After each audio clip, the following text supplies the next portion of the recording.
Assalamualaikum warahmatullahi wabarakatuh.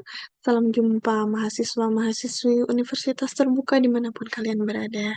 Pada hari ini kita akan membahas materi pengayaan dari mata kuliah Bank dan Lembaga Keuangan Non-Bank dengan tema diskusi atau tema materi aset keuangan. Oke, outline-nya kita ada aset keuangan, pasar keuangan, sistem keuangan.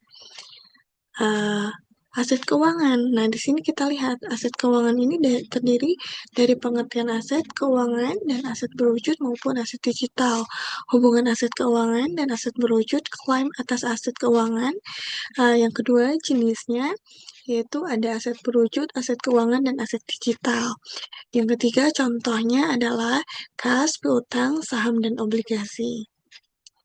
Aset keuangan. Nah, menurut definisi PSAK 71 atau IFRS 9, aset keuangan ini adalah kas atau setara kas, instrumen ekuitas entitas lain, hak kontraktual untuk menerima kas atau aset keuangan lain, hak untuk menukar aset atau liabilitas keuangan dengan kondisi menguntungkan. Lalu, bagaimana klasifikasi dan pengukurannya? Nah, ini diukur pada biaya perolehan atau diamortisasi, amortized cost. Diukur pada nilai wajar melalui penghasilan komprehensif lain, FVOCI. Diukur pada nilai wajar melalui laba rugi, FVTPL.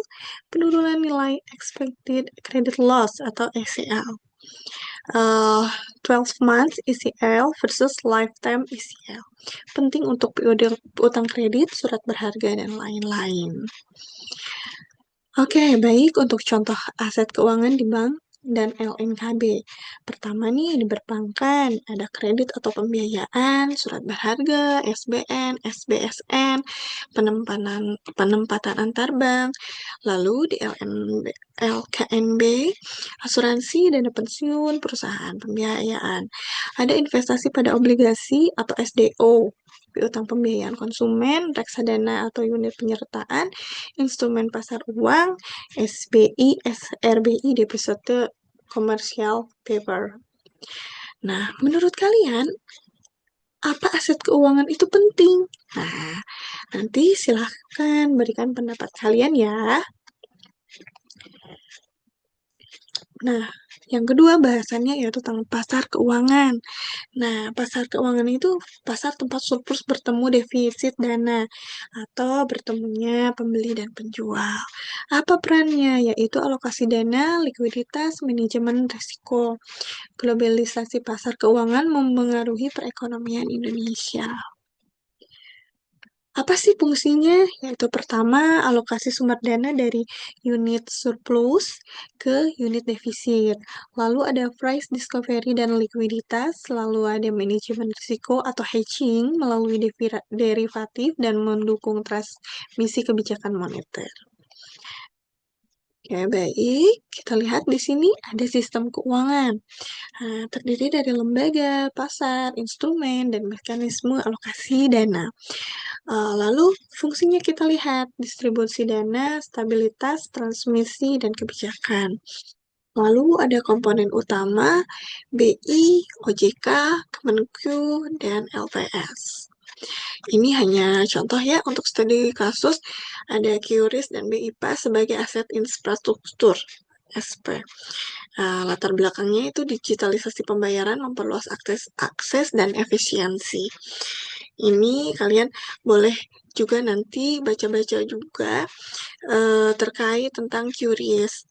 Lalu BIPAS. Nah, kita lihat di sini tuh, kalau di analisis dampaknya, ada likuiditas data berputar lebih cepat menekan biaya transaksi.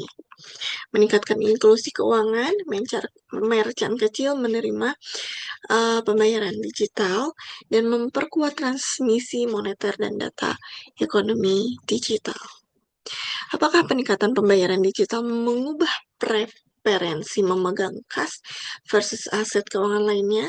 Dan bagaimana risiko operasional dan cyber mempengaruhi stabilitas sistem keuangan?